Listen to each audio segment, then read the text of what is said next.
tampaknya dia menyandarkan diri pada popularitas atau nama besar ayahandanya, yaitu mantan Presiden B.J. Habibie. Tetapi selebihnya dia tidak pernah masuk dalam struktur politik partai, dia tidak pernah aktif dalam kegiatan-kegiatan perpolitikan praktis.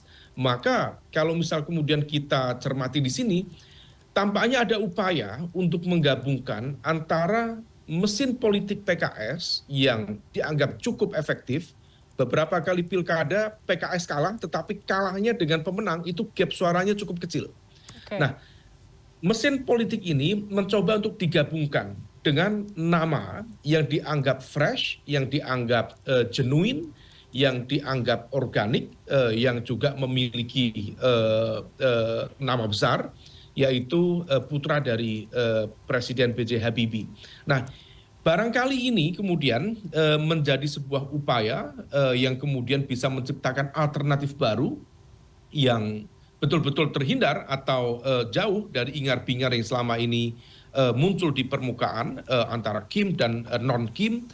Maka kalau misal kemudian ini bisa diajukan, barangkali tiga poros besar misalnya di Jawa Barat, kemudian pasangan Ahmad Syaihu dan juga Ilham Habibie bisa menangguk potensi kemenangan, atau kalaupun tidak menang, setidaknya dia bisa menghasilkan sebuah mesin politik yang cukup kompetitif untuk melakukan perlawanan terhadap dominasi koalisi Kim yang selama ini cukup mendominasi bagaimana arah koalisi yang ada di Jawa Barat. Mbak Saras. Ya, Pak Umam, tadi kan kalau tadi Anda bilang ini adanya relaksasi di partai-partai dalam pengusungan calon gubernur ataupun wakil cawagup begitu ya dan ini dampak putusan MK. Ini sepertinya berbeda sekali dengan pilkada serentak sebelumnya, di mana pilkada ini sepertinya agak banyak yang tergocek mungkin dan juga terkesan mepet begitu ya. Ini bagaimana keputusan ini bisa memengaruhi konstelasi pilkada pada tahun ini, Pak Umam? Iya, kalau misal terkait dengan konteks keputusan MK kemarin, memang terbukti membuat proses pencairan atau relaksasi di level Kim, dan itu terjadi di banyak tempat, tadi sudah saya sebutkan. Termasuk misalnya kalau misal kita cermati yang agak unik itu adalah di Jawa Timur. PKB yang notabene kita tahu memiliki kedekatan dengan Kim saat ini, menjadi bagian dari Kim Plus, tetapi ada semacam barrier, political barrier dengan kandidat yang diusung oleh Kim di Jawa Timur. Misalnya relasi antara PKB dengan Bu Hovifah, karena memang ada gap komunikasi, sekaligus juga relasi konfliktual antara PKB dengan PBNU per hari ini, dan Bu Hovifah dianggap sebagai representasi dari kader-kader PBNU karena ketua muslimat di sana. Nah, karena ada gap ini, kita berpikir selama ini spekulasi yang paling rasional, maka PKB seharusnya bersatu dengan PDIP, karena juga cukup kuat di Jawa Timur. Tetapi faktanya justru tidak terjadi. Pak Umam, PKB justru mengusung diri sendiri. Pak Umam, kita tahan sebentar, kita akan langsung menyaksikan ke Jawa Barat, ke Bandung, Jawa Barat. Ini sepertinya Baik. Ahmad Syaiqo ini sedang memberikan pidato. Juga mewakili Ketua DPW Partai Persatuan Pembangunan, Kang Zaini dan Kang Komeng, hatur nuhun kasadayana, dan tokoh Jawa Barat, Gubernur periode 2008-2018, Kang Aher bersama Ibu Neti, juga Kang Sunmanjaya, ini Ketua Partai Keadilan, DPW Partai Keadilan.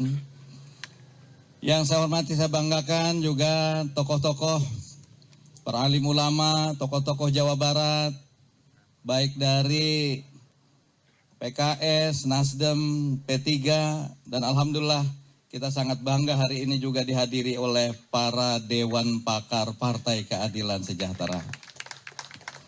Memang kemarin ada Dewan Pakar yang menyatakan diri keluar dari PKS. Itu sebetulnya sebagian kecil.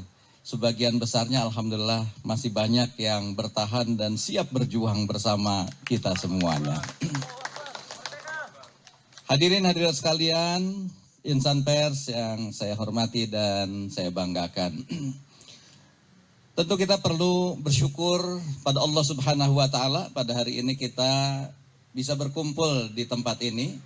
Saya tadi berbincang dengan Kang Ilham bagaimana sejarah rumah ini. Rumah ini dibangun tahun 74 dan cuma belum pernah Pak Habibie menetap secara resmi di sini. Ya, karena beliau lebih banyak di Jakarta. Tapi rumah ini adalah rumah yang penuh dengan spirit perjuangan beliau, karena dari sini beliau memulai banyak hal. Bahkan yang kita juga mengenal bagaimana pengembangan beliau saat jadi menteri, saat mengembangkan PTDI, dan saat kemudian beliau menjadi Presiden ketiga Republik Indonesia, tentu semangatnya berawal dari sini, insya Allah. Dan dari situlah saya sangat bergembira ketika Kang Ilham mengizinkan bahwa deklarasi pasangan ASI pada hari ini dilakukan di tempat ini.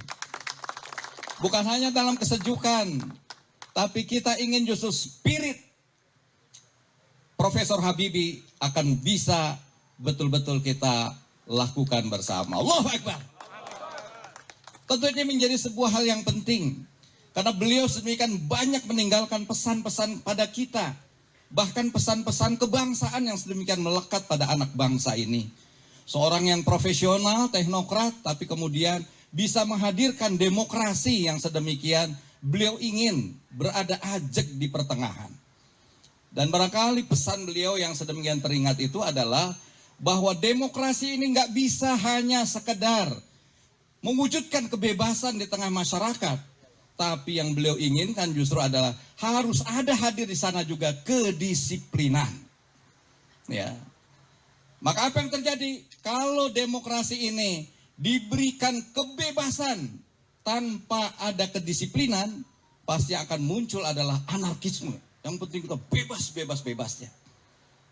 Tapi sebaliknya, ketika demokrasi ini dia disiplin, tetapi nggak diberikan kebebasan, maka demokrasi ini akan cenderung pada otoritarianisme. Dia dipres, dipaksa dan sebagainya. Oleh karena itu, saya kira apa yang pernah dimunculkan, wacana-wacana dan diimplementasikan oleh Profesor B.J. Habibie, saya kira ini yang akan menjadi spirit bagi saya dan Kang Ilham untuk mewujudkannya dalam skala Jawa Barat. Itulah sebabnya kita memilih bahwa mewujudkan Jawa Barat ke depan ini dengan pepatah Jawa Barat sendiri yang tadi sudah diungkapkan oleh Kang Haruswan Daru. Kita ingin Jawa Barat yang silih asah.